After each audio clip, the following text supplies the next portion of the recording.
بسم اللہ الرحمن الرحیم۔ پہلے بعض اہم خبروں کی سرخیاں۔ ایران کے نائب صدر محمد مخبر نے ماسکو میں روسی صدر کے معاون خصوصی سے ملاقات میں دو طرفہ معاہدوں پر عمل درآمد کی رفتار تیز کرنے پر زور دیا ہے۔ ایران کے نائب وزیر خارجہ علی باقری کنی نے پابندیوں کو ایسا دو دھاری ہتھیار قرار دیا ہے کہ جس سے پابندیاں عائد کرنے والے ممالک بھی نقصان اٹھاتے ہیں۔ ہندوستان کی کانگریس پارٹی کی بھارت جوڑو یاترا میں سونیا گاندھی کی شمولیت نے نیا جوش و ولولہ پیدا کر دیا ہے۔ اسلام آباد ہائی کورٹ کے چیف جسٹس نے استعفوں کی منظوری کے لیے اسپیکر قومی اسمبلی کو ہدایات جاری کرنے سے انکار کر دیا ہے، اور یمن کی اعلیٰ سیاسی کونسل نے اقوام متحدہ کی سلامتی کونسل کے بیان کو انتہا پسندانہ قرار دیتے ہوئے مسترد کر دیا ہے۔ اہم خبروں کی سرخیوں کے بعد اب خبروں کی تفصیل۔ ایران کے نائب صدر محمد مخبر نے ماسکو میں روسی صدر کے معاون خصوصی ایگور لیویتن سے ملاقات میں دو طرفہ معاہدوں پر عمل درآمد کی رفتار تیز کرنے پر زور دیا ہے۔ ہمارے نمائندے کے مطابق ایران کے نائب صدر محمد مخبر نے روسی صدر کے معاون خصوصی ایگور لیویتن کے ساتھ بات چیت کرتے ہوئے کہا کہ رشت آستارا کوریڈور نیز تاجروں اور نجی شعبے کی سرگرمیوں کے لیے بینکاری سہولتوں کی فراہمی دونوں ملکوں کے تعلقات کے فروغ میں مؤثر واقع ہوگی۔ محمد مخبر نے ایران اور روس کے درمیان بینکاری تعاون کی غرض سے جامع منصوبہ بندی اور وقت کے تعین کی ضرورت پر زور دیتے ہوئے کہا کہ دونوں ممالک کے درمیان تعاون کے فروغ کا راستہ پوری طرح ہموار ہے۔ توانائی کے شعبے میں دونوں ملکوں کے درمیان تعاون کا ذکر کرتے ہوئے انہوں نے کہا کہ ایران اور روس کے درمیان اچھے سمجھوتے طے پائے ہیں جنہیں بروقت مکمل کرنے کی ضرورت ہے۔ روسی صدر کے معاون خصوصی ایگور لیویتن نے اس موقع پر کہا کہ ان کا ملک ایران کے ساتھ طے پانے والے سمجھوتوں پر عمل درآمد کے حوالے سے پوری طرح سنجیدہ ہے۔ انہوں نے کہا کہ روس کی بڑی تجارتی کمپنیوں کے عہدیداروں کے ایک گروپ کی ایرانی وفد کے ساتھ ملاقات طے ہو چکی ہے۔ ایران کے نائب وزیر خارجہ علی باقری کنی نے پابندیوں کو ایسا دو دھاری ہتھیار قرار دیا ہے کہ جس سے پابندیاں عائد کرنے والے ممالک بھی نقصان اٹھاتے ہیں۔ ایران پریس کی رپورٹ کے مطابق ایران کے نائب وزیر خارجہ علی باقری کنی نے بوڈاپیسٹ میں ہنگری کی مختلف کمپنیوں کے مالکوں اور اقتصادی شخصیات سے گفتگو کرتے ہوئے کہا کہ برسوں یہ تصور کیا جاتا رہا ہے کہ ایران جیسے ملک کو ہی پابندیوں کا نقصان اٹھانا پڑے گا، مگر اب یورپ بھی اس جانب متوجہ ہوا ہے کہ اسے بھی خمیازہ بھگتنا پڑا ہے۔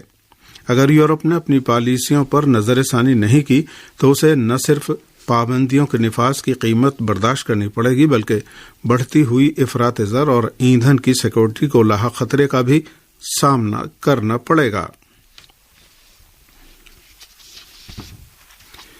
ہندوستان کی کانگریس پارٹی کی بھارت جوڑو یاترا میں سونیا گاندھی کی شمولیت نے نیا جوش و ولولہ پیدا کر دیا ہے۔ ہندوستانی میڈیا ذرائع کے مطابق کانگریسی رہنما راہل گاندھی کی قیادت میں بھارت جوڑو یاترا میں جمعرات کو کانگریس صدر سونیا گاندھی بھی شامل ہو گئیں۔ سونیا گاندھی بھارت جوڑو یاترا میں ایسی حالت میں شامل ہوئی ہیں کہ کنیا کماری سے کشمیر تک کی تقریباً 3,500 کلومیٹر پر مشتمل یہ پیدل یاترا تمل ناڈو اور کیرالہ کے مراحل طے کر کے کرناٹک میں جاری ہے۔ اس سے پہلے کانگریس پارٹی کے کمیونیکیشن ڈپارٹمنٹ کے انچارج جے رام رمیش نے اعلان کیا تھا کہ کانگریس صدر سونیا گاندھی کرناٹک کے علاقے مانڈیا میں بھارت جوڑو یاترا میں شامل ہوں گی۔ بھارت جوڑو یاترا میں سونیا گاندھی کی شمولیت پر یاترا کے لیڈر راہل گاندھی اور کانگریس پارٹی کی جنرل سیکرٹری پرینکا گاندھی نے خوشی کا اظہار کیا ہے۔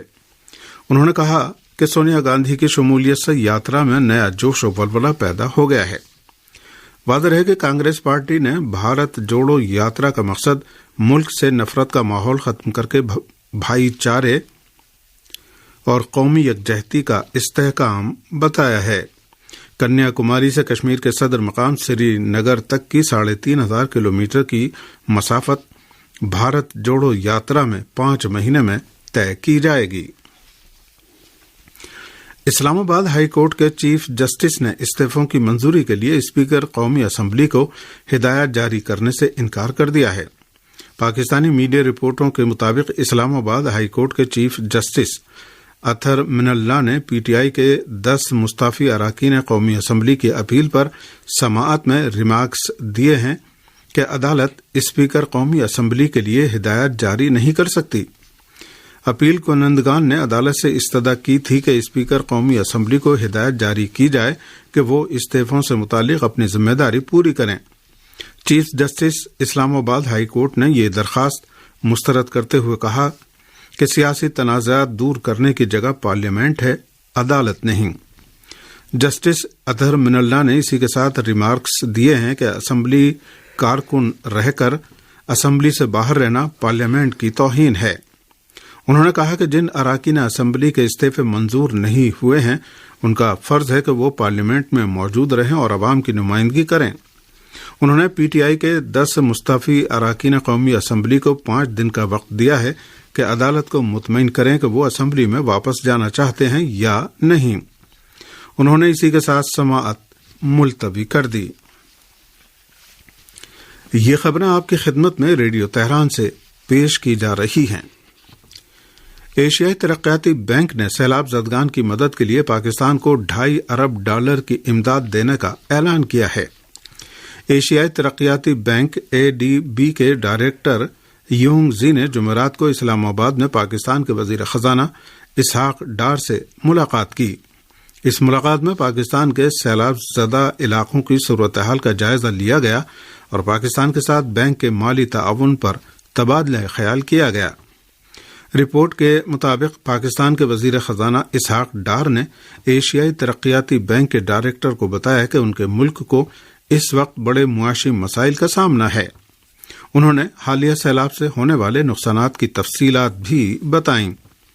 انہوں نے ایشیائی ترقیاتی بینک کے ڈائریکٹر کو بتایا کہ ان کی حکومت ملک کی معیشت کو بچانے کی بھرپور کوشش کر رہی ہے۔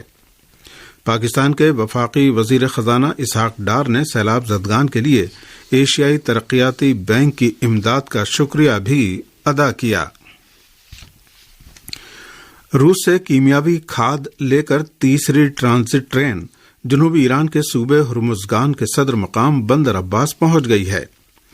صوبے ہرمزگان کے ڈائریکٹر جنرل ریلوے حمید گوگوچانی نے بتایا کہ ٹرانزٹ ٹرین کے ذریعے روس سے آنے والی کیمیاوی کھاد سمندری راستے سے ہندوستان منتقل کی جائے گی۔ ان کا کہنا تھا کہ پیر اور منگل کو بھی 2 ٹرانزٹ ٹرینیں مجموعی طور پر 76 ٹن کیمیاوی کھاد لے کر روس سے بندر عباس پہنچی تھیں۔ صوبہ ہرمزگان کے ڈائریکٹر جنرل ریلوے کے مطابق روس سے آنے والی کھاد کم ترین وقت میں بحری جہازوں پر لاد کر ہندوستان روانہ کر دی جائے گی۔ قابل ذکر ہے کہ پچھلے چند برسوں کے دوران ایران اور روس کے درمیان مختلف شعبوں میں تعاون کا سلسلہ جاری ہے اور رواں سال کے دوران اس میں تیزی کا مشاہدہ کیا جا رہا ہے۔ یمن کی اعلیٰ سیاسی کونسل نے اقوام متحدہ کی سلامتی کونسل کے بیان کو انتہا پسندانہ قرار دیتے ہوئے مسترد کر دیا ہے۔ المسیرہ ٹی وی کی رپورٹ کے مطابق یمن کی اعلیٰ سیاسی کونسل کے رکن محمد علی الحوثی نے اعلان کیا ہے کہ سلامتی کونسل کا بیان انتہا پسندانہ ہے اور یمنی عوام کے مطالبات سے مطابقت نہیں رکھتا۔ انہوں نے کہا کہ ہمارے مطالبات محاصرے کے خاتمے، یمنی عوام کے حقوق کی ادائیگی اور ہوائی اڈوں کو کھولے جانے سے زیادہ نہیں ہیں۔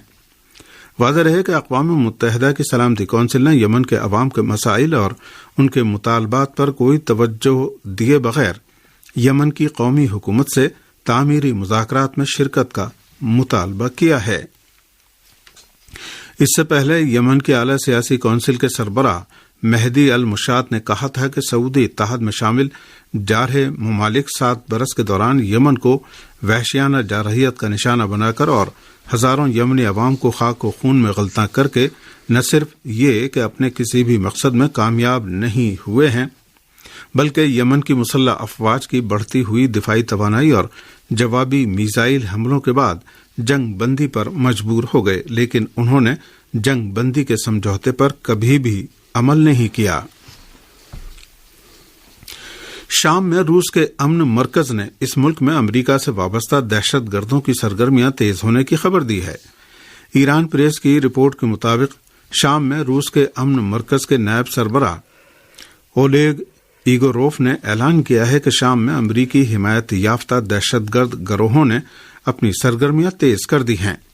شام میں امریکہ کے اس وقت 20 اڈے قائم ہیں جن میں 2000 امریکی فوجی موجود ہیں۔ المیادین ٹی وی کے مطابق داعش دہشت گرد گروہ کے عناصر کو امریکی فوج کی جانب سے ٹریننگ دی جا رہی ہے۔ شام کے وزیر خارجہ فیصل مقداد نے حال ہی میں ایک بیان میں تاکید کی ہے کہ شام میں امریکہ کی فوجی موجودگی غیر قانونی ہے اور امریکہ کو چاہیے کہ فوری طور پر شام کی سرزمین ترک کر دے۔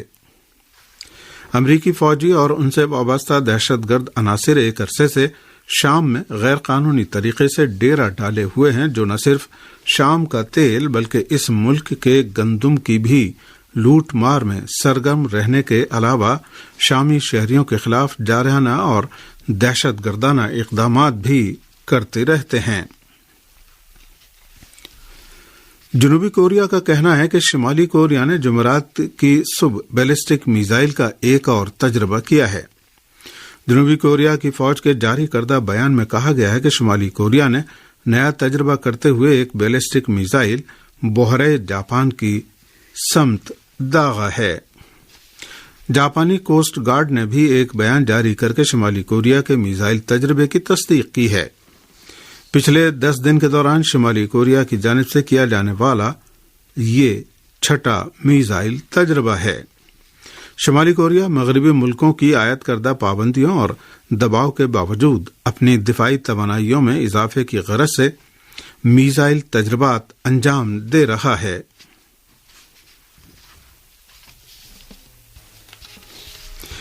ایران کی قومی فٹ بال ٹیم فیفا کی تازہ درجہ بندی میں ایشیا کی پہلی اور دنیا کی 20ویں ٹیم بن گئی ہے۔